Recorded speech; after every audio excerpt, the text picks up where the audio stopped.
సామాన్య ప్రజానికం ఎదుర్కొంటా ఉన్న సమస్యలు పరిష్కారం చేయాలని మా ప్రభుత్వం భూభారతి సంబంధించిన రెవెన్యూ చట్టాన్ని తీసుకొస్తున్న సందర్భంలో మంచి సూచనలు ఇవ్వడానికి అవకాశం ఉంటుంది.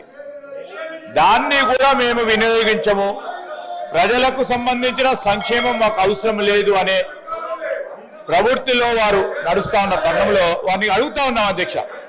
నేను హరీష్ రావు గారిని అడుగుతా ఉన్నా, బీఆర్ఎస్ సంబంధించి మీరు బీఎస్సీ బిజినెస్ అడ్వైజరీ కమిటీ పిలిచినప్పుడు మీరు 9 అంశాలు మీ ముందు పెట్టడం జరిగింది అధ్యక్ష. హరీష్ రావు గారే ప్రశాంత్ రెడ్డి గారు ఇద్దరు వచ్చి 9 అంశాలకు సంబంధించి మీరు చర్చ జరగాలని చెప్పారు.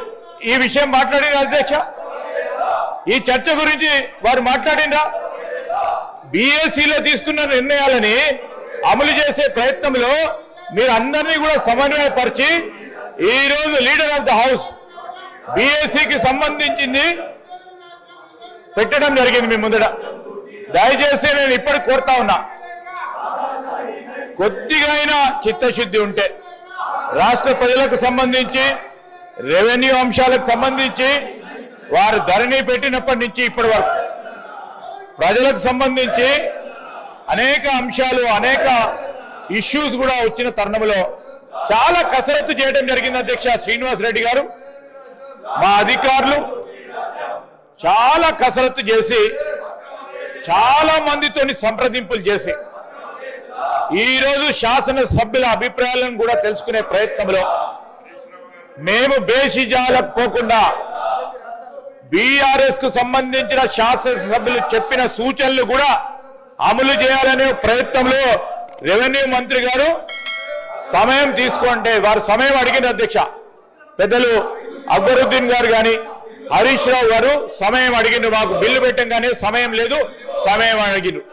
సమయం అడిగేటప్పుడు శ్రీనివాస్ రెడ్డి గారు ఏం చెప్పారు అధ్యక్ష? మా రెవెన్యూ మంత్రి గారు సమయం ఇద్దాం, ముఖ్యమంత్రి గారు కూడా చెప్పారు సమయం ఇద్దాం, వారి ఆలోచనలు తీసుకుందాం, బేషిజాలకు పోవు, వారు మంచి ఆలోచనలు చెప్తే దాంట్లో మేము ఈ రోజు బిల్లులో కూడా పెడతామని చెప్పారు. ఇదేమి అధ్యక్ష కావాలని ఇబ్బంది పెట్టే ప్రయత్నం? ఈ రోజు ఏం జరుగుతా ఉంది అధ్యక్ష? అందరు కూడా సీనియర్ శాసనసభ్యులు ఉన్నారు చాలా మంది, కేవలం ఆపి చేసే ప్రయత్నంలో కాదు. స్పీకర్ గారు 9 బీఎస్సీ అంశాలు ఉన్నాయి అధ్యక్ష. 9 బీఎస్సీ అంశాల విషయంలో ఏ ఒక్క విషయంలో కూడా మొన్న వారు చెప్పంగానే అధ్యక్ష మీరు వారు చెప్పిన ప్రధానమైన అంశం ప్రభుత్వ పాఠశాలలో మౌలిక సదుపాయాల విషయంలో ఈ రోజు బీఆర్ఎస్ వారు ఇచ్చిన అంశాన్ని మీరు సభలో చర్చించడానికి మీరు అనుమతి ఇవ్వడం జరిగింది. ఆ అనుమతి ఇవ్వడంతో చర్చించడం జరిగింది. వారికి సబ్జెక్ట్ లేదు, ఏదో మాట వాడుతుంది బీఎస్సీలో ఇవ్వడం జరిగింది. ఇవన్నిటి విషయంలో వారి దగ్గర సరుకు లేదు. అందుకోసమే ఈరోజు కొత్త ప్రస్తావన తీసుకొచ్చి సభను పక్కదారి పట్టించే సభను ఏ విధంగానే అడ్డుకోవాలనే ప్రయత్నంలో ఉన్నారు. దయచేసి భూభారతికి సంబంధించిన అంశం విషయంలో చాలా కసరత్తు చేసిన తర్వాత ప్రజలకు ఉపయోగపడే ఒక ప్రధానమైన బిల్ అధ్యక్ష, వాటిని సహకరించమని మరొకసారి కోరుతా ఉన్నాం. వాళ్ళతోన మనం అగ్రిమెంట్ చేసుకున్నాం, మొత్తం అన్ని క్లియర్ గా రాసుకున్నాం. అగ్రిమెంట్ లో ఏం హేరాఫేరీ లేదు, ఏం నాగర్ అగ్రిమెంట్ కాపీ కూడా ఉంది, ఇంకా ఇంత ఉంది, అది అందులో అన్ని ఉన్నాయి. ఒకవేళ గొడవ అయితే ఎడుకోవాలి, ఏ కోర్టుకోవాలి, ఏ ఆర్బిట్రేటర్ కోవాలి, అవన్నీ కూడా అలా రాసుకున్నాం. రాసుకొని ఇది 22 అక్టోబర్లో మనకు ఒప్పందం అయింది. 23 జనవరిలో 23 ఫిబ్రవరి 10 అప్పుడు రేస్ కూడా బ్రహ్మాండంగా కండక్ట్ చేశాం. ఒక రేస్ అంటే కేవలం ఆ ఒక్కరోజు కోసం జరిగిన రేస్ కాదు, దాని చుట్టూ ఆ వారం అంతా కూడా మొబిలిటీ వీక్ అని సెలబ్రేట్ చేశాం. అందులో ఇన్వెస్ట్మెంట్లు అనౌన్స్ చేశాం. హ్యుండాయ్ 1400 కోట్లు, అమర్ రాజా బ్యాటరీస్ 9500 కోట్లు, ఇంకా చాలా ఇప్పుడు నాకు గుర్తులేవు కానీ చాలా ఎలక్ట్రిక్ కంపెనీలు వచ్చినాయి. ఆనంద్ మహీంద్రా గారు వచ్చారు. Mahindra racing was a part of it. Anand Mahindra గారు కూడా చాలా గర్వంగా చాలా గొప్పగా ట్వీట్ చేసినారు, అసలు అద్భుతమైన రేసు మనం ఇక్కడ జరగడం అనేది మనందరికీ ఆనందదాయకం అని. చాలా మంది పెద్దలు కూడా వచ్చినారు.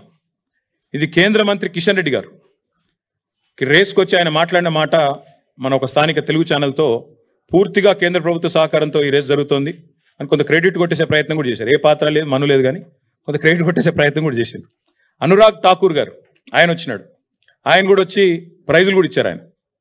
ఇది అనురాగ్ ఠాకూర్ గారు, అప్పుడు ఆయన కేంద్ర క్రీడల శాఖ మంత్రి. ఇక ఆనంద్ మహీంద్రా గారు, ఇప్పుడే నేను చెప్పాను Mahindra racing was a part of it.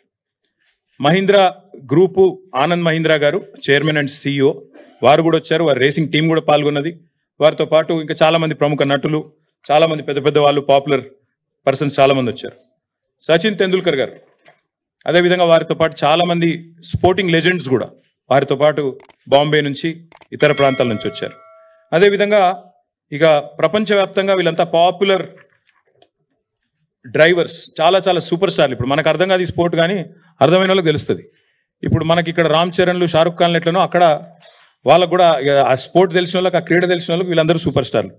అదేవిధంగా చాలా మంది యాక్టర్లు, రాజకీయ దిగ్గజాలు, మన ఇంకా చంద్రబాబు నాయుడు గారి డాటర్ ఇన్ లా బ్రాహ్మణి గారు, ఇంకా చాలా మంది హైదరాబాద్లోని హూ ఇస్ హూ అందరు కూడా అటెండ్ అయ్యారు ఈ ఈవెంట్ మొత్తం కూడా ఫిబ్రవరి 23లో. అయితే ఈ రేసును ప్రమోట్ చేయడానికి మేము ఏ ఎఫర్ట్ కూడా వదిలిపెట్టలేదు.